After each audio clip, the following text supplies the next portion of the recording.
Baba vedu muzita ra Jesu, mangwanani ano tinoda kutenda Mwari wedu mazita nenguva yamunotipa yekuti tikushumire Mwari. Toda kutenda nezvekudya zvatawana, toda kutenda nekuvata, toda kutenda Mwari nesession iri pamberi pedu. Ndiye muranda wenyu mufundisi Magwati watinosuma pamberi penyu kuti agoshumira zvinobva kwamuri Mweya Mutsvene. Takasinamata nekunamatira musangano uno nguva refu, tikakumbira Mwari kuti patichaenda kuvarwi toda kusangana nemi. Tanamata Mweya Mutsvene kuti tiri pano kuti tisangane nemi kwete nevanhu. Vanhu takambovaona uyezve takambovanzwa, asi kana tikabva pano Mwari kusina kutaura nesu tinenge tatambisa nguva. Tiri kunamata Mweya Mutsvene kuti mupinde mukati metende rino Mwari, nokuti makanga muripo kubva zuro nanhasi muri pano. Kunyange nevarongi vemusangano uno Mwari makavatungamira nekuvavhenekera kuti vatarise, kunyange vatauri vangabata mweya yedu Mwari, nokuti shoko renyu rinongotiudza kuti if any man speak, let him speak with the oracles of God. How much we love you, O God, and how much we desire to be in your presence, O Father. Tanamata Mweya Mutsvene, the infilling of your power, kuti muregedze simba renyu Mwari pamusoro penyama yose.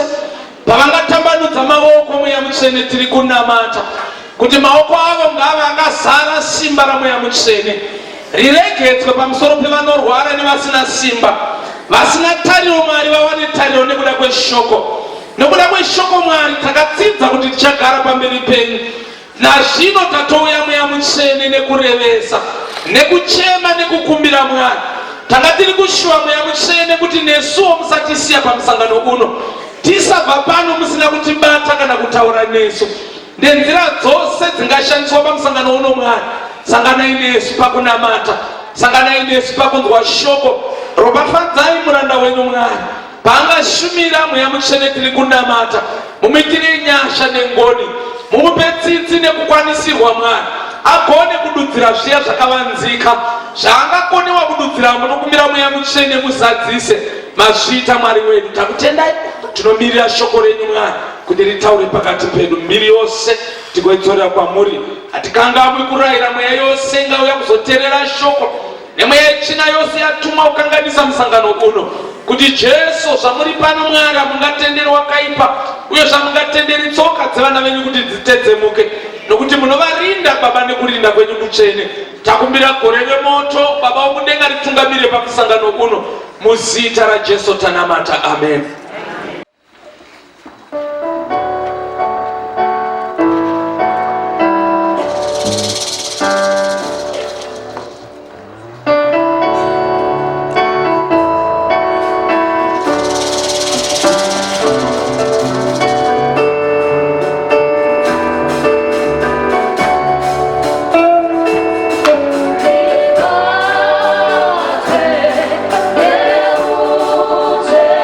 Yeah.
tinoda kutenda Mwari nekuimba kwakanaka makadini vanhu vaKristu tinochengetwa. Toda kutenda Mwari nokuda kwenguva ino yatinosvika pairi. Ivo Mwari vakatendwa kuti tiungane zvinhu zvakamira zvakadai. Regai tipfuure hamazopikanwa tichitarisa shoko raMwari tigoreverengegwa tigozoimbigwa 126 ndotsvaka ini moga mwoyo wangu unokushuvai. Shoko raMwari pana 2 Madzimambo chapter 24 ndichakundovakana panda anyasogona kurenga shuna zvakanaka agouya kuno mberi. 2 Madzimambo chapter 24 kubva pavhesi ya 8 kusvika pavhesi ya 17. 2 Madzimambo chapter 24 verses 8 kusvika pavhesi ya 24.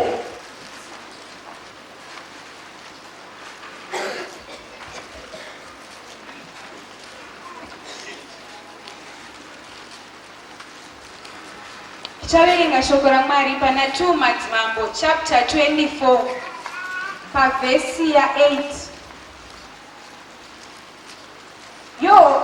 Yoyakini wakatanga kubata ushe ava namakore ane 17. Akabata ushe paJerusarema mwedzi 3. Zita ramai vake rakanga riri Nehushta mukunda waEnatani weJerusarema. Akaita zvakaipa pamberi paJehovha sezvakaita madzibaba ake pazvose. Nenguva iyo varanda vaNebhukadhinezari mambo weBhabhironi vakasvika Jerusarema vakakomba guta. Nebhukadhinezari mambo weBhabhironi akasvika paguta, varanda vake vakarikomba. Zvino Jehoyakini mambo waJudha akabudira kuna mambo weBhabhironi, iye namai vake navaranda vake namachinda ake navatariri vake. Mambo weBhabhironi akamubata negore rorusere rokubata kwake ushe. Akaenda nepfuma yose yeimba yaJehovha nepfuma yeimba yamambo, akatema-tema nhumbi dzose dzendarama dzakanga dzaitwa naSoromoni mambo waIsraeri mutemberi yaJehovha sezvakanga zvataurwa naJehovha. Akatapa vose veJerusarema namachinda ose nemhare dzose, vakatapwa vane zviuru 10 nemhizha dzose nevapfuri vose. Hakuna vakasara asi vanhu varombo venyika. Akatapavo Jehoyakini akamuisa Bhabhironi namai vamambo navakadzi vamambo navatariri vake navakuru venyika. Akavatapa paJerusarema akavaisa Bhabhironi. Varume vese vaiva nesimba vane zviuru 10 nemhizha nevapfuri vane 10,000. Ava vose vaiva nesimba vaigona kurwa. Mambo weBhabhironi wakavatapa akavaisa Bhabhironi. Mambo weBhabhironi akaita Matania babamunini waJehoyakimi mambo panzvimbo yake, akashandura zita rake akamutumidza Zedhekia. Tinotenda Mwari ugaitisimbise shoko nendima muprofita Daniel chapter 1 verse 1 na 2. Muprofita Daniel chapter 1 verse 1 na 2. Negore rechitatu rokubata ushe paJehoyakimu mambo waJudha, Nebhukadhinezari mambo weBhabhironi wakasvika Jerusarema akarikomba. Ishe akaisa Jehoyakimu mambo waJudha muruoko rwake pamwe chete nedzimwe nhumbi dzeimba yaMwari. Iye akaenda nadzo kunyika yeShishari kuimba yaMwari wake, akaisa nhumbi muimba yekuchengeta pfuma yaMwari wake. Profita Isaiah chapter 40. Profita Isaiah chapter 40 verse 30 na 31. kunyangwe vanakomana vachaziya nokuneta namajaya achawira pasi chose asi vanomirira Jehovha vachawana simba idzva vachabhuruka nemapapirosi amakondo vachamhanya vasinganeti vachafamba vasingazivi. Mwari vatopafadze shoko ravo tisimuka tokwanisa tichibatana pahymn 126 totsvaka imi moga mwoyo wangu unokushuvai.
moyo yedu. Ndima dzataverenga pano amazodikanwa dzinotaura pamusoro pezviitiko zvakaitika munguva yekutapwa kwevaJudha vachienda muutapwa kuBhabhironi. Chitimu yedu chitaura pamusoro pekuti murwi muKristu, Mirira Jehova akupe simba idzva, umhanye usinganeti, ugofamba usingazivi. Saka pokutanga panofamba kuti pave nemurwi anova muKristu. Iyeye murwi iyeye ari muKristu, zvotaura kuti ane rimwe simba raimbovamo maari. Zvino simba iroro voda soti rakapera, voda simba idzva kuti agogona kuita zvaaimbosiita kare.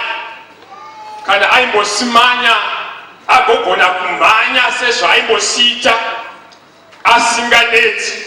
Kana aigona kufamba agotanga kufamba sezvaaimbosiita kare. Nokuda kwesimba idzva raiswa maari. Saka nyaya yedu iri pakudzoka pakumirira Jehovha. Tikatamirira Jehovha ava tigowana simba idzva, tigotanga kubatira Mwari wedu. Pataverenga pano panotaurwa nyaya yokutapwa kwevaJudha pa2 Madzimambo chapter 24. Pachoonekwa mambo Joakim wakabata ushe ane makore ane 17, akabata ushe paJerusarema mwedzi mitatu.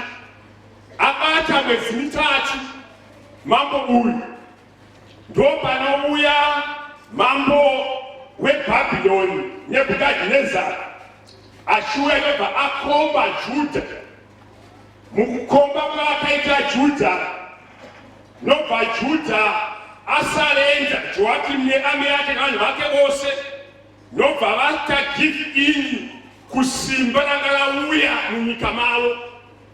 Vanhu vakatapa vakaendwa navo. Pane zvinhu mapoka evanhu vakaenda pataverenga panapa. Haana kungouya achitapa vanhu vese vese. Wakabata akananga pane zvaita kuti Judha iexiste, inzwe kuti tiri nyika takakwana. Saka wakaenda akatora army yaJudha akaenda nayo kuutapwa. Nobva atora vaita akatarisa akaona kuti uyu munhu uyu ane simba maari, nobva amutora akaenda naye. Satiri kuona kuti akatapa pavhesi 14, akatapa vose veJerusarema, vakatapa vane zviuru 10 nemhizha dzose navapfuri vose.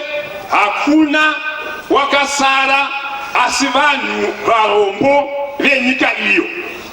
Akatapawo Joakimi akamuisa Bhabhironi namai vake, mambo nevakadzi vose.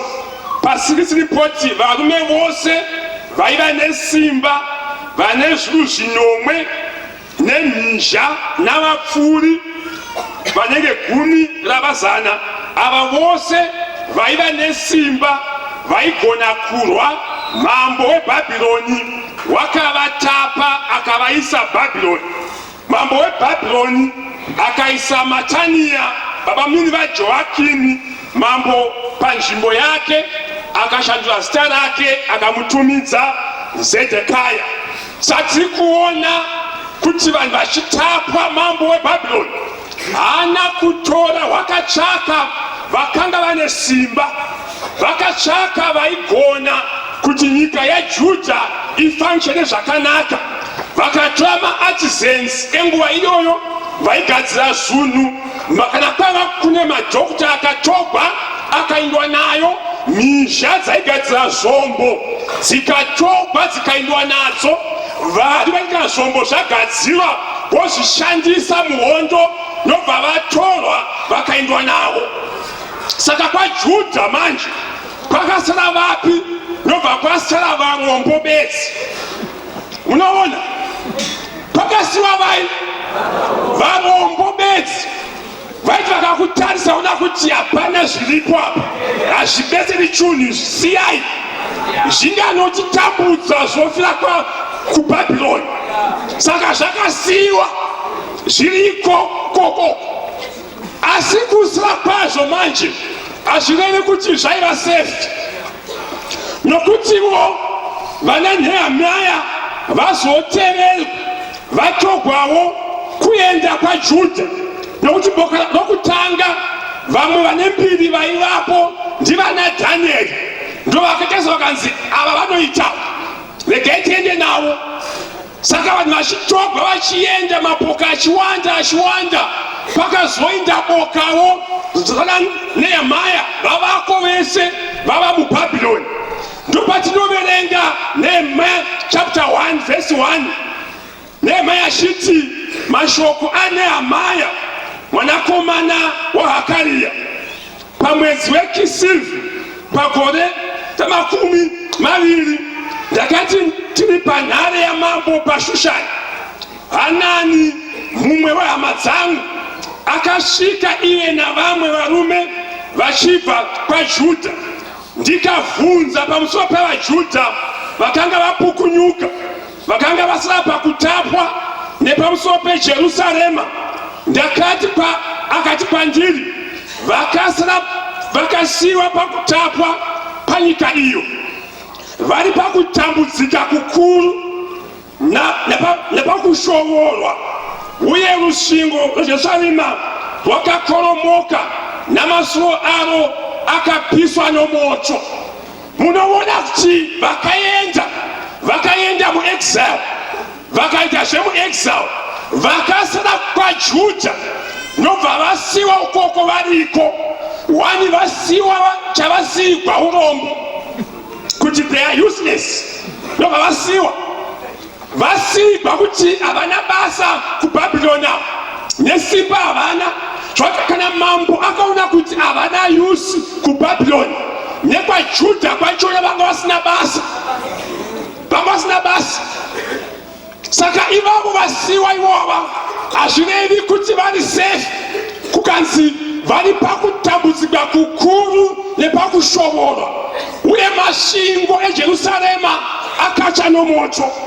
Vatsaku kunzi zvirikutaura chokuti kusiyiwa kwavo vakasiyiwa chiri chiseko, vane simba vaenda, asi kwavaenda kuenda kuutapwa. Saka at times unoona kuti nguva yatiri inoi handasi kuziva kuti ari nani ndoupi akwanisa kuuya kumusangano neasara kumba. Handinatso kunzwisisa ipapo. You can make your own conclusion. Asi ndozgamuta kuti kune vakaona kuti ava tikaenda navo mune zviri mavari, kukanzi ava siyaya havapesiri chinhu. Saka nyaya yatinayo pano yekuti anomirira Jehovha kuri kutaurwa vane potential yokutanga zvimwe zvinhu vachishandiswa naMwari. Nokuti Joakimi paakatora, wakatora vanga vane simba. Saka army yaJudha iri mumaoko evatapi, iri kuBhabhironi. Sezvayakaita nhasi army yaJehovha yakaungana pano, uri mumaoko ani? Saka ndokuti tinzwisane tichitanga nyaya iyi, ndeyekuti uuse kuti uri army yani yaJehovha. Kune mune chiri mauri chinoonekwa potential irimo yekuva a great warrior, but you are in the land of the enemy. Saka letne pano is from the land of Canaan. Mavanga vane zvese, upenyu huchiendeka, zvinhu zvichifamba, nobva vabviswa muupenyu hwavajaira vakaiswa Babylon. Saka ndipo pali kunzi imimi bakomana imi nabadzimai nabasikana vanenge vazovako ku Babylon. Kunangwe pane potential yekuti mavako ku Babylon. Mune potential yamunayo munogona kunodona. Muniko ku Babylon. Mogona kunoziya muniko ku Babylon. Asise muri ku Babylon. Vanomirira Jehova vava munyika youtapwa vachapiwa simba itsva vagomhanya vasinganeti vagofamba vasingazivi. Muvi mukristu ngamirire Jehova apiwe simba itsva. Ndonyaya yatinaye pano. Tipe simba re.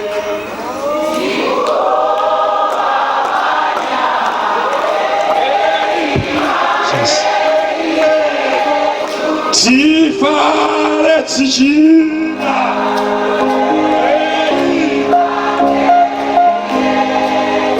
tifare tichina ininda kanga ondikanu vanashe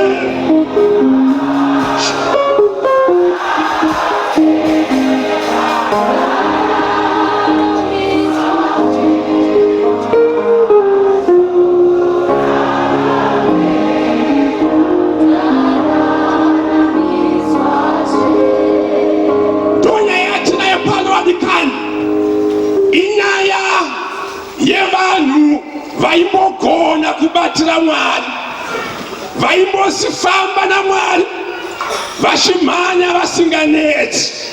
Zvino vava muutapwa. Saka muchauti hapana chinoshamisa. Nokuti Nehemia anoti avhunza kuti kohama dzakasiyiwa dziri pai, kukanzi dziri pakutambudzika kukuru nepakushongora. Zvoti kune vamwe Babylon yanga yapinda kwese yabva payo vaida zvekoko kunosa kuti useless vachivaona. Saka masvingo panonzi masvingo akakoromoka. David achinamata mazuva akazvinhu zvakanaka. Ukaverenga mapsalm 125 verse 2 anoti sekukomberedzwa kwejerusarema namakomo, naizvozvo Jehovha anopoteredza vanhu vake kubva zvino kusvika nokusingaperi. But that protection yakanga isipo. Saka vari exposed. Why? Nokuti chengeto, protection neblessing yaJehovha haipo pavari. Vari exposed. Nevavo vaendavo simba vachisina vangoonekwa kuti vane potential. Saka nyaya iyi yaibata vanhu vese. Saka kune vamwe vasina simba zvachose vaona kuti matonzwa kuti maenda kumusangano wonzi matoketsa apiriza kuti takudzai kuti musaita. Muchaona kuti munhu kana asisina simba haoni chakanaka chiri kutsvaka Jehovha. Nova kuti iye wakadosvika nokuti saka ndana kuti anyambo zvikainda kuinda kwazvo nokusainda zvakafanana. Hana chanokonzeresa mukingdom yaMwari. Vakasara pakupukunyuka, vari pakutambudzika kukuru. Zvingotaurwa apa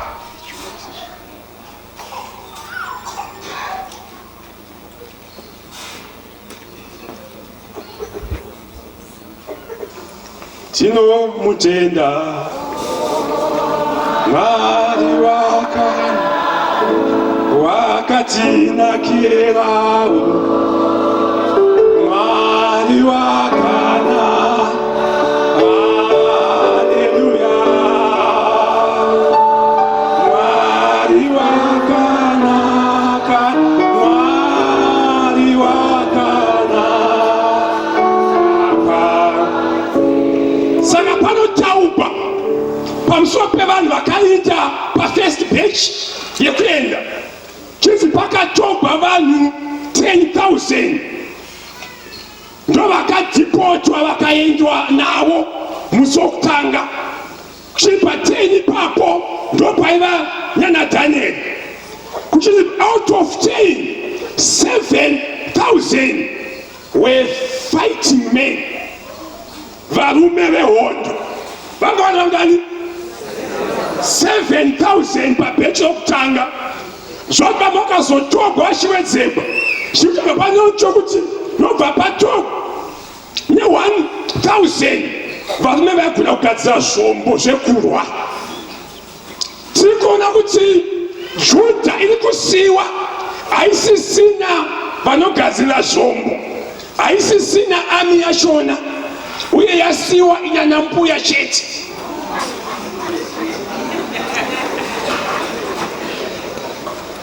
Muna zvoita Mwari kana vanyatso kuti iwewe Judha ndinoda kudzidzisa, yasiyiwa isina chainacho. Vachona vaienda ami, haisi kunotreniwa kuti kana mogowa kwaJudha munoita sei. Iri kudzidziswa tsika dzokurwa dzekuBhabhironi. Chayakatorerwa kuti iite kuBhabhironi ndeyekuti nyika isare iri loyal kuBhabhironi, uye ivo vagova pati yeami yokoko. Ende vamwe vakatogwa hama dzodikamwa. In addition, kuvanhu vakaenda vese pakatogwawo nevaimbi, praise and worship team. Haina kusiyiwa. Praise and worship yakatogwa ikaendwawo nayo. Saka zvauti Judha yakasiyiwa isina ami iri physical. Iwoti kana ami hondo yasimuka inobata zvombo, yanga isisipo ami iyoyo. Ami Judha yakasiyiwa isisina spiritual army. Iwoti kana ichinge yaimba kuti tashayiwa wakafanana nemwi, zvinhu zvinoshanduka. Ami iyoyo yanga isisiko. Saka Judha wakasiyiwa yangova nyika yokuti nyangwe vana kudzidzira kubva hondo vakangouyawo, hakuna anovabvunza kuti munotei. Ende vandofunga kuti ndeveBhabhironi. Saka yakasara yava training ground yevana kushandisa zvimatoi zvavo, ndo zvayanga yava. Sakonzi munguva iyoyo imimi mauya, imimi muri kuenda kuexile, imi muchine simba mamuri, mukanomira Jehovha, mukamutsvaka Jehovha, achakupai simba itsva, achakupai simba itsva. In addition kuami kune zvakaendawo. Saka kwakaenda vanhu vehondo vane simba, nobva kwaenda nemidziyo yaJehovha,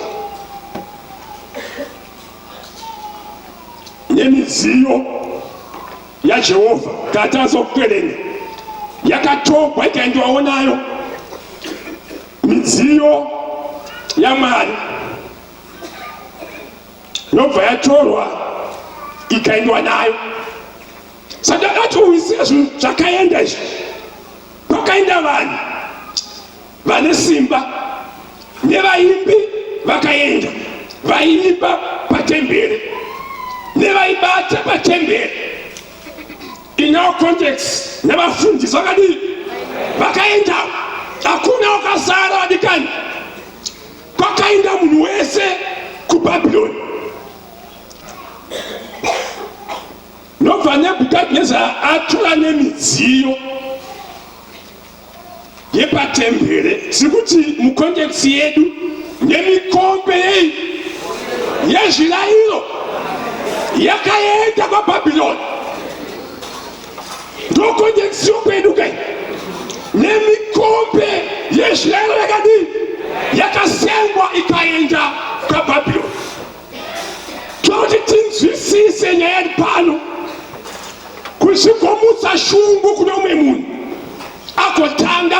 simba la Mwari.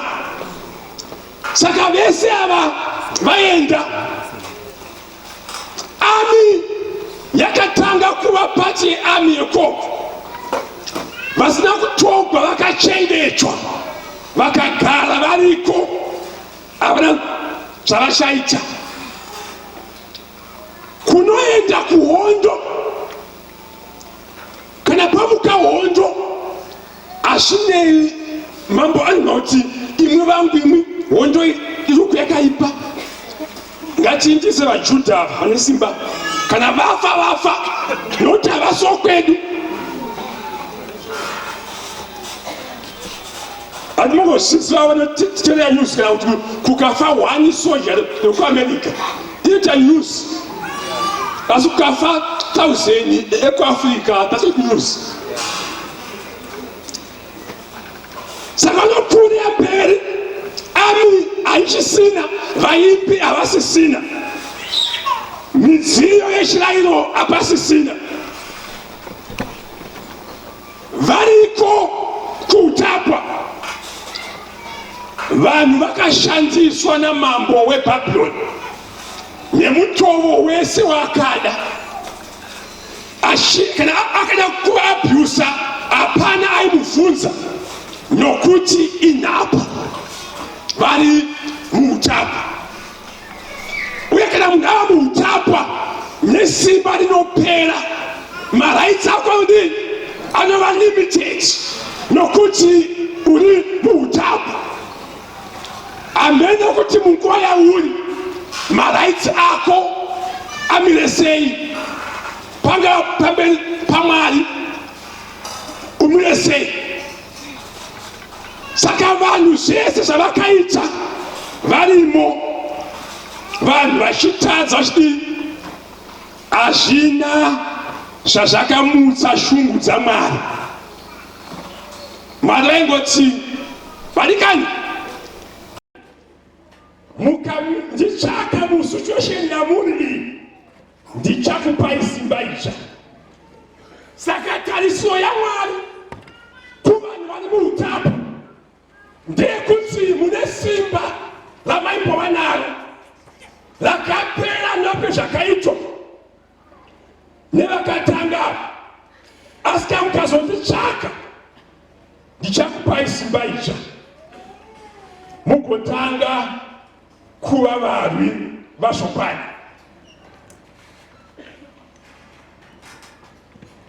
Tiri varwi vaKristu, asi toda kungewo tiri varwi vasisina simba. Varimo muutapwa, vanhu vaJudha chakavaendesa inhau yekuti ukama naMwari hwakanga hwaminama. Nobva Mwari vashandisa event iyi kuti ukama naMwari hudzoke, munhu atange kuziva kudzoka paposition yake, atange kubatisa Mwari. Saka vane simba vakatogwa vaya variko, vane zvavakaitawo, vamwe vachineta, vamwe vachiziya.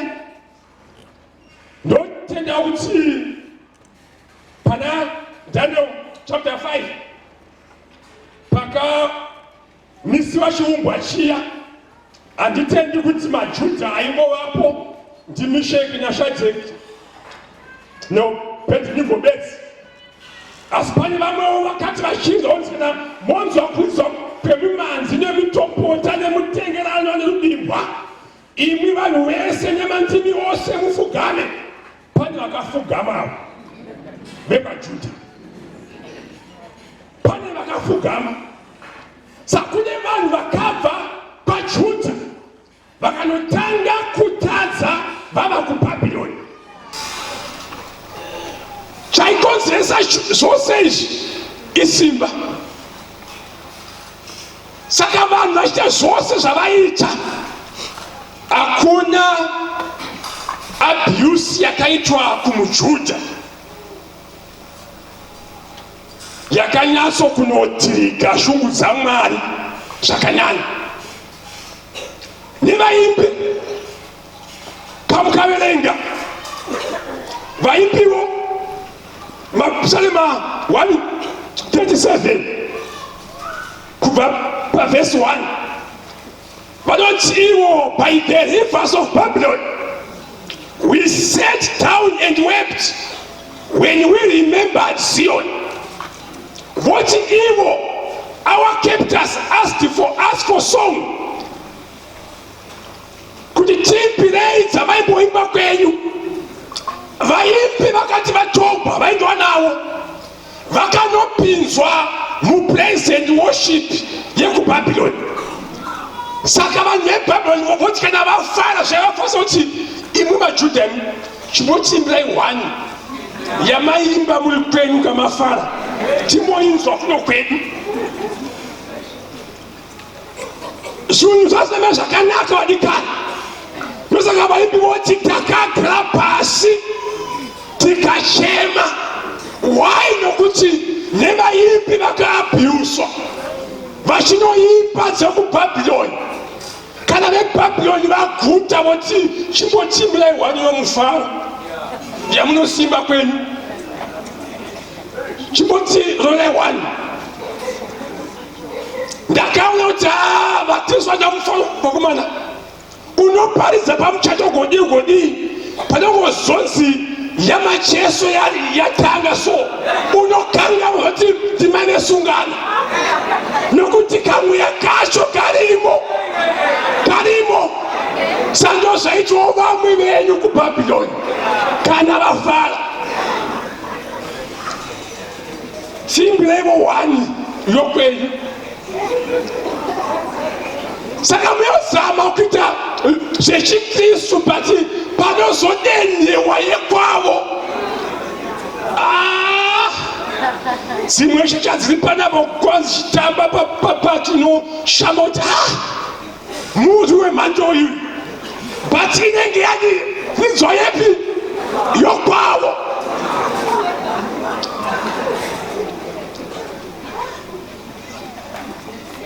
Pai tiri kuenda kuvari kubva kwarepeso mamuchidza music yani baba namai muchichiuda namata musvika pano nomweya wekupi wokwenyu.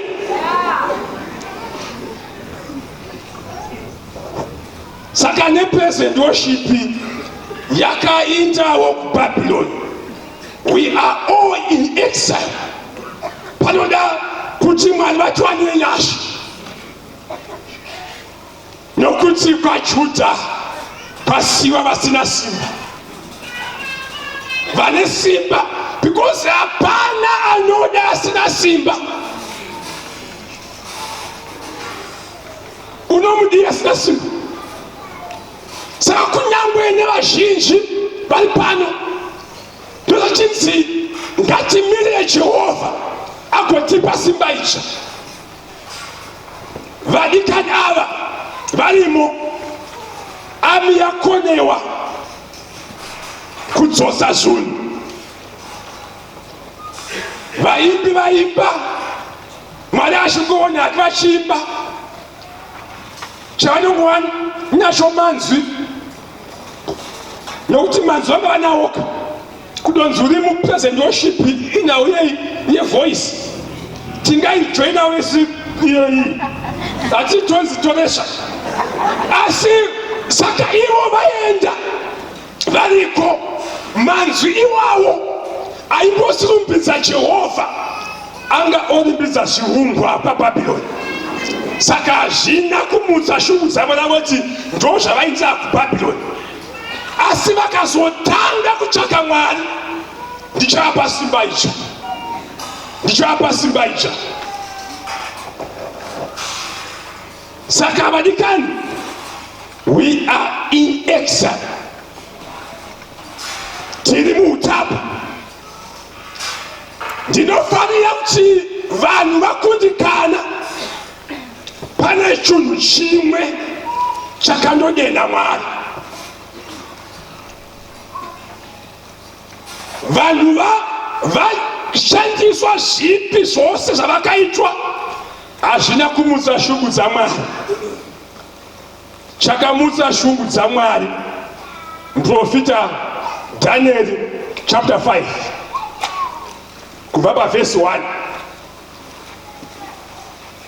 Nebhukadhinezari afa asisipo, Nebhukadhinezari achipo, anoti mwe musachifamba pamusoro peimba yake otarisa, oona ushe hwake nezvaanoita zvese, oona marudzi ose akakepsha ose, otanga kuzvirumbidza. Achizvirumbidza, nobva Mwari vati hatidaro. Nobva Mwari vamurova nemweya wemhuka yekusango, vakabvisa mweya womunhu, vakamupa mweya wemhuka yekusango. Nobva adla mapundo sebhiza achifura bundo, achimuka nedova. Shoko raMwari rinoti nzara dzake dzikaita sedzegondo ndimambo, kusvika musi wakazoti ndakazvikudza Mwari, ndiregererei.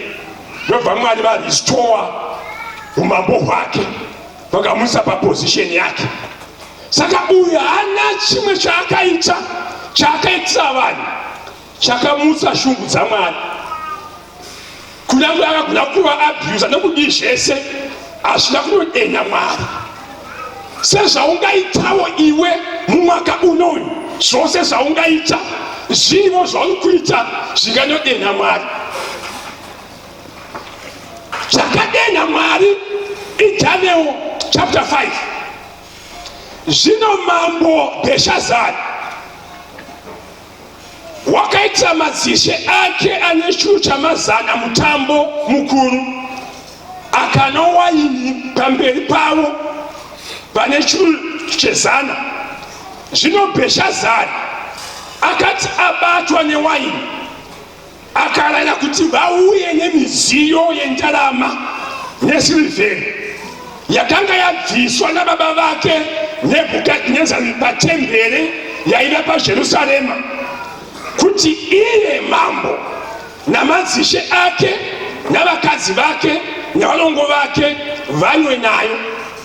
Ipapo vakauya nemidziyo yendarama yakanga yabviswa patemberi yeimba yaMwari yaiva paJerusarema. Iye mambo namadzishe ake nevakadzi vake vakanwa, navalongo vake vakanwa waini, vakarumbidza vaMwari vendarama nesirivheri nendarira nedare namatanda. Zvino nenguva iyoyo mimwe yeruoko rwomunhu yakauya ikanyora pakatasana nechigadziko chemwenje pasuo ramadziro eimba yamambo. Mambo akaona chanza choruoko rwakanga ruchinyora. Ipapo chiso chamambo chakashanduka maari, pfungwa dzake zikatambudzika, zvifundo zvechiuno chake zvikasununguka, mabvi ake akarovana. Mambo haana chaakaita kuvanhu chakamutsa shungu dzaMwari. Nebhukadhinezari wakasvika pakufa, vaIsraeri maJudha ari mutapa achivaabuse achidii, asi hada kana one day zvakanodenya shungu dzaMwari. Pakanotogwa midziyo mikombe yeshirayiro, payakanotogwa akati uyai nemikombe yatakabva nayo paJudha, tiuye timwe waini nayo tirumbidze Mwari wedu. Ndodei Mwari vakasumuka vakati hatifani chidaro.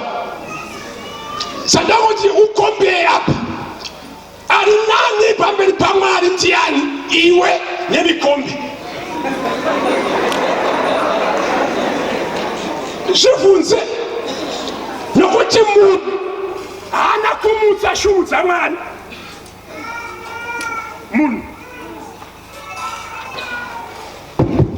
Munhu zvose zvaakaita hazvina kumutsa shungu dzaMwari. asi mambo pavakanotora mikombe yechirayiro mwari vakati bodo hatidaro. Why? Nokuti mwari pavakatarisa munhu vakatarisa mukombe vakaona utsvene hwemukombe nokushata kwomunhu.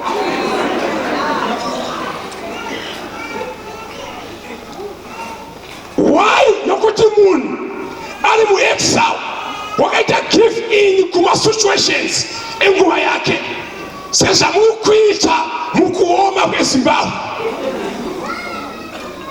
Ati yaomaka nyika yaomaka yakaoma yei.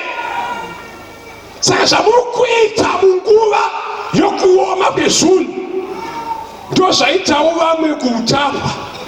Mwari akati regai zvakadaro, regai zvakadaro. Asi pakanobatwa mikombe yechirayiro nobva ruoko rwauya shure kuti pakatesana mambo ipapo chiti mene tekere ufasi. Mambo paakaona chioko ichi chinyora panzi chiuno chake chakadii chakasununguka. The English wrote his legs gave way. Fakana anga ari mai tikuti vakabatsirwa pakaona chioko ichi zvavangari murume vendo wakadii.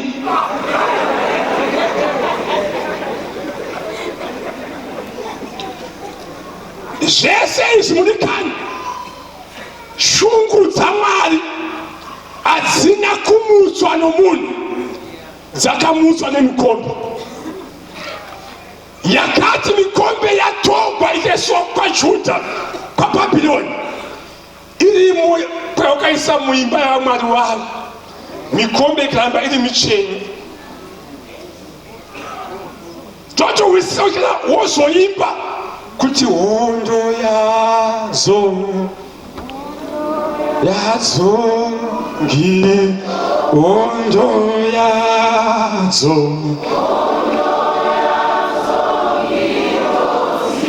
hondo yazo ngirozi zinoria mweya muchene iwewo ndito mweya muchene ndito mweya washimu chene ndito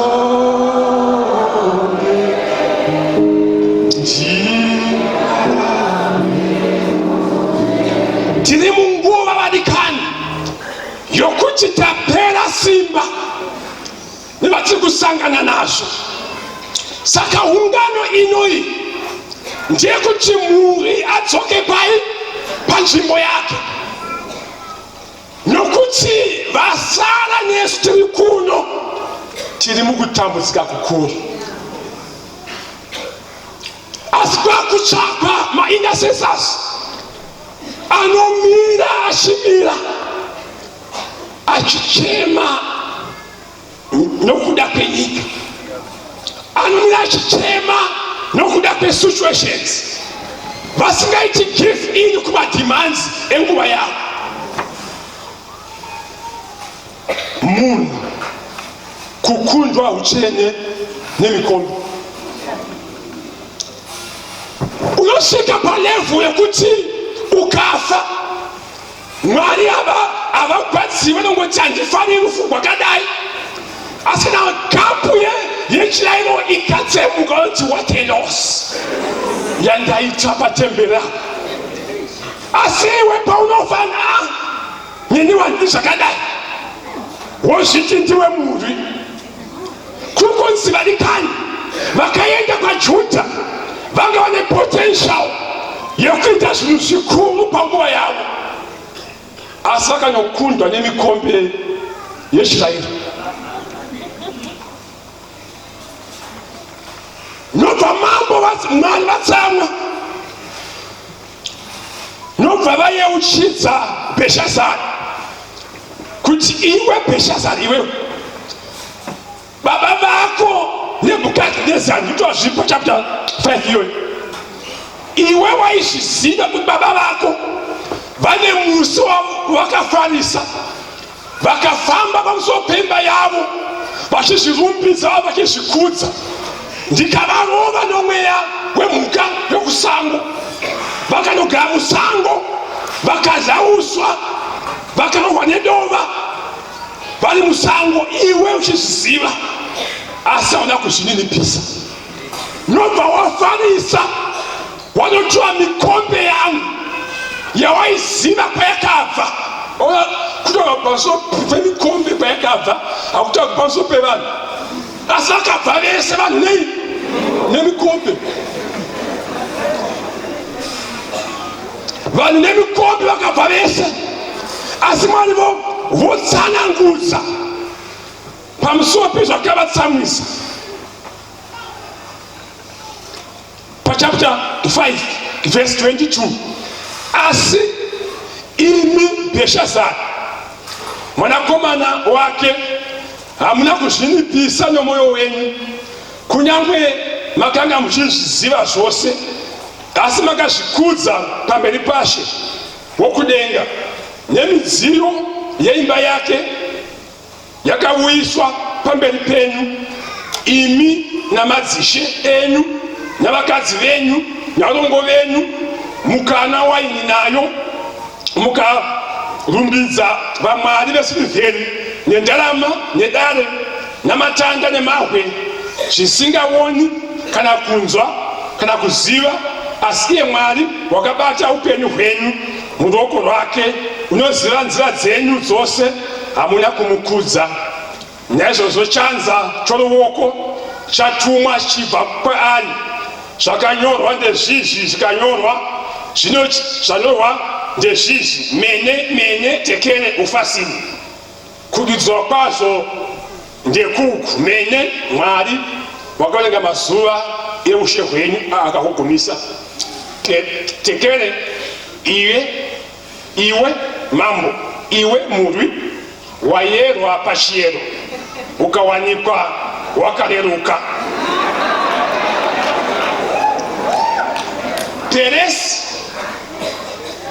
Peresi, ushe hwako wakamurwa wapiwa vaMedhia navaPezhia. Verse 6, neusiku uhwo mambo Bheshazari muKedhia wakaurawa Dhariasi muMedhi, akapiwa ushe ane makore makuru. Tiri kuona zvinotsamwisa Mwari. Pavati murwi anzwisise kukosha kweutsvene kana odzokera pamberi paMwari. Nzwisisa kukosha kweutsvene kana womira sepresent worship. Nzwisisa kukosha kweutsvene, nokuti utsvene hwakashayikwa muvanhu hukawanikwa mumukombe.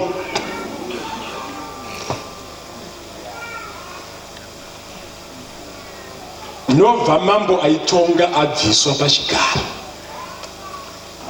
nokuti waabvisa mikombe. Vamwana waabvisa mikombe. Why mikombe? Nokuti vanhu vakanga vakaziya,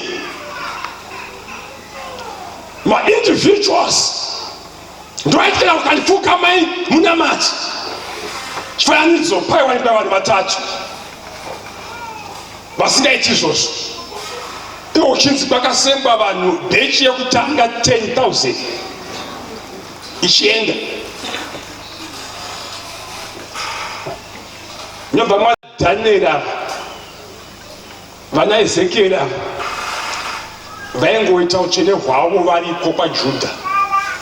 Saka handinei nawe baba, ndine nyaya neruzhinji mhomho iyi kuti idzoke. Nguva yatiri vari pani inyaya yokuti muri nganzwisise kuti ari mu exile. Exile utapwa hunopedzwa nei nokudzoka pamberi paMwari, nokudzoka pamberi paMwari. Pandai inamata panzopeonga nendeta dai Mwari vangu chauraone komiti kuti vamboti vadikani tine musangano kubva chishanu munhu ngaabve kumba kwake.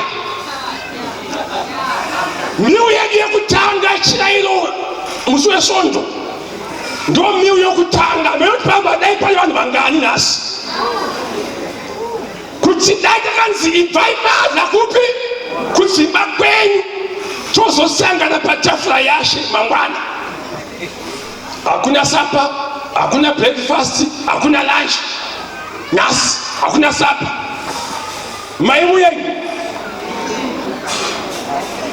kumagati mapilisa kumagati shuga yangu vadikani nguva yatiri inoi ili kunzi vanomirira Jehova vachapiwa simba itsva, vachamhanya vasinganeti, vachafamba vasingazivi. Tiri munguva yokuti vanhu vari kuziya, vanhu vari kuneta nekuda zvavakatarisana nazvo. Asi Mwari vachiti munguva iyoyo vanomirira Jehova ndichavapa simba itsva to carry them through. Ndo nguva yatiri kuti rimwe simba raimbovapo zvokunamari rawaimbova naro harisi kushanda. Mirira Jehova akupe simba itsva. Kana pane nguva yekurasika kwevakristu, inguva yekuoma kwezungu,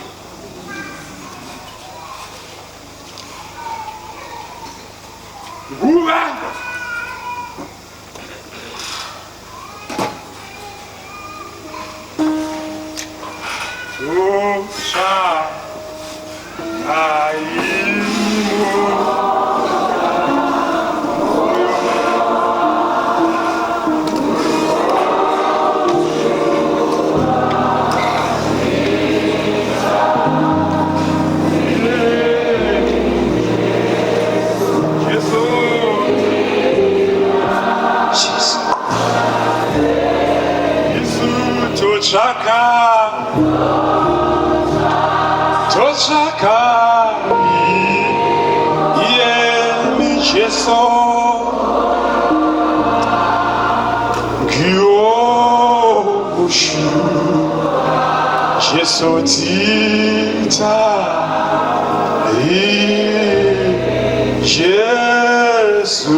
Baba tochaka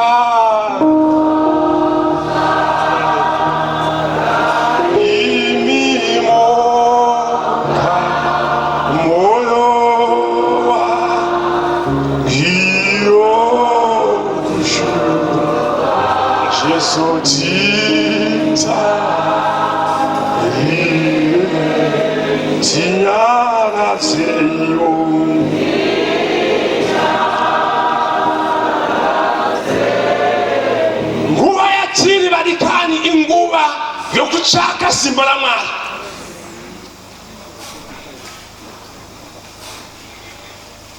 Kana pane nguva inogozha kuti munhu aende kuhospital ndo nguva inoi inogozha. Mukona mukaita hama yapinda muhospital munguva ino munoita stress yokuti munofa nemiwo vapenyu vacho. Saka wana mbuya kapane nguva yekutsvaka Mwari ndiyo inoi, nokuti variko kudhorobha nemumwe kumusha vari pakutambudzika kukuru.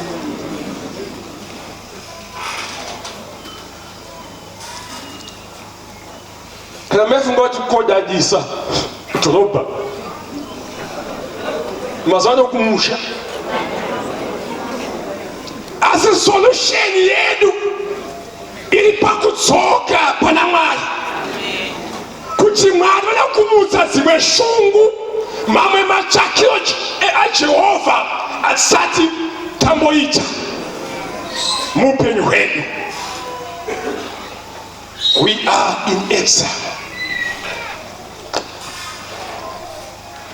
Muri muexile. Ndozvanditi zvaide vanyore kukomiti kuti musatsvaka vabiki vechikafu. Takusangana pachirayiro. Zvakabheta. Tichinotsvaka Mwari wedu ari pakona yari achiti ndotsva imimo moyo wangiwo mushu Jesu dzita Jesu ndiya Baba totsvaka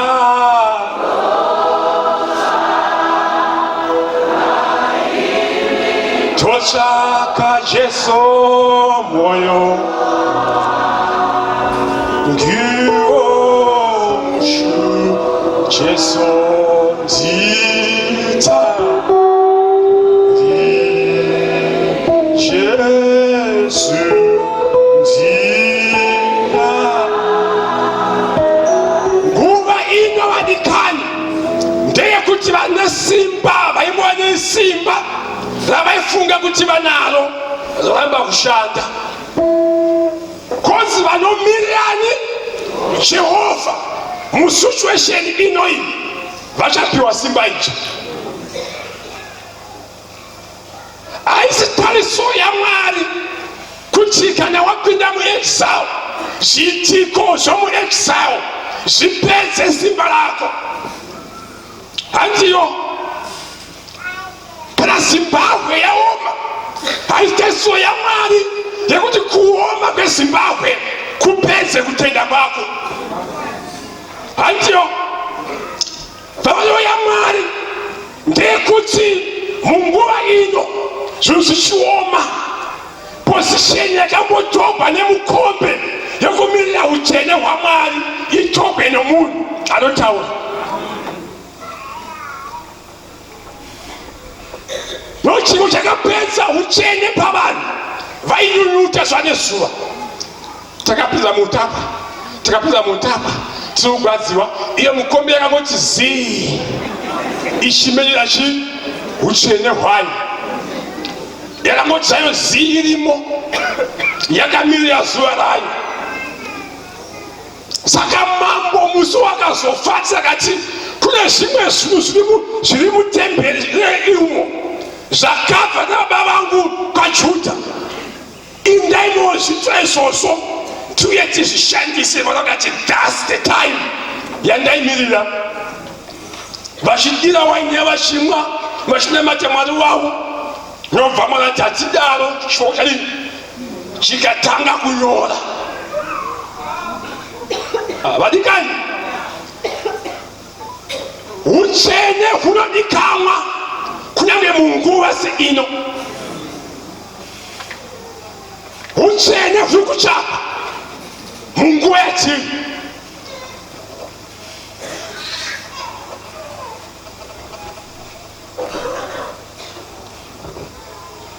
Utsvene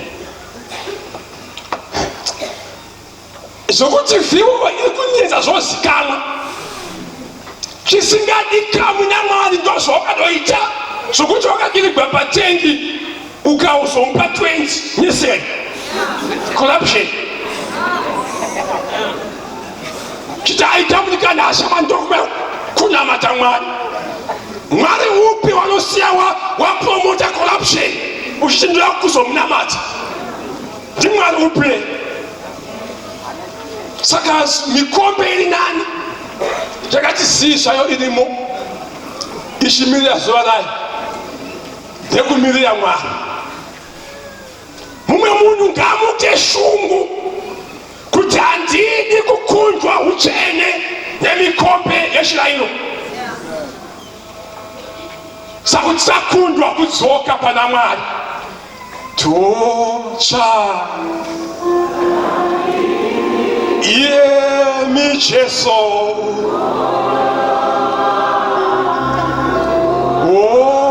kushura tita tinyalazeyo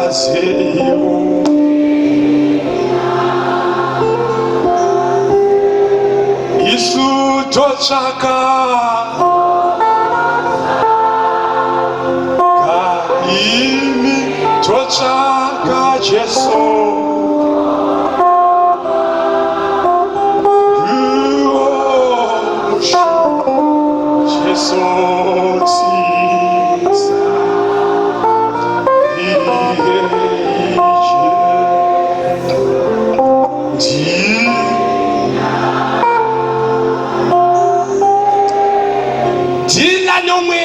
wokunyunyuta wabata ushe mupeni wako.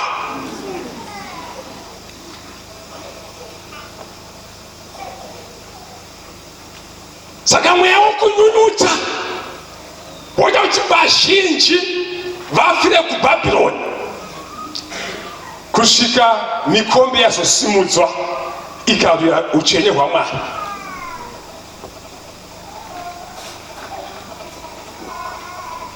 Nguva yatiri inoi vazhinji vachabva pana Mwari. Nguva inoi ndosaka timu yedu ichiti murwi muKristu, mirira Jehova akupe simba ija. Simba ija rinoita kuti uve nekuvona kutsva, uve nekumhanya kutsva, uandastande zvinhu nemutoo mutsva kukunda zvawaisizvo zvakaita. Regai vakasara varombo vasara vachinyunyuta variko. Iwe tiragiya itsva kuti kune kunzwisisa kwandanga ndinako, asi Mwari vandipa simba itsva. Ndomirira utsvene hwaMwari munguva yandiri. Vanomirira Jehova vachadini? Kuti zvimwe vamwe havanzwika zvitaugwa, pamwe vamwe vamonzwa nokuimba. Vanomirira Jehova, vanomirira Jehova, ivo vanomirira Jehova, vachapiwa simba itsva ikatambigwa.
tinofanirwa kuimba kunaka kwaJehovha munguva yatiri inoi. Kuimba kunaka kwani kwaJehovha kuti uku ndokunaka Mwari makanaka. Why zvinogoneka kana woona Mwari nemavonere matsva munguva yakadai. Ndopega paunoda kuimba kuti ndokunaka Mwari makanaka. Hakuna miedzo vadikani yakatibata panguva yedu isina kubata vanhu. Asina Jehovha apa vanotipa a way out yekufamba mumwaka wakadai. Ndo purpose yemusangano uno yekupiwa simba idzva kwevakristu vari pai muutapwa. Noti makavasikati kana mazodzoka kuutapwa ndokupai simba muri muutapwa. Noti haisitsikai mwada kuti kana wazobuda muwaniso yauri momo ndozokupa rimwe simba vati umomo urimo ndokupa simba idzva. Saka tiri munguva yatiri inoi yoti Mwari tipei simba idzva. Mwari ngavatibatsire tione kunaka kwaMwari munguva yatiri. Mwari vatisimbise muzita raJesu. Amen. Regai tikumbire mufundisi tabaria kwati maifundisi tabaria kana vari padhuze vavi vatinamatire.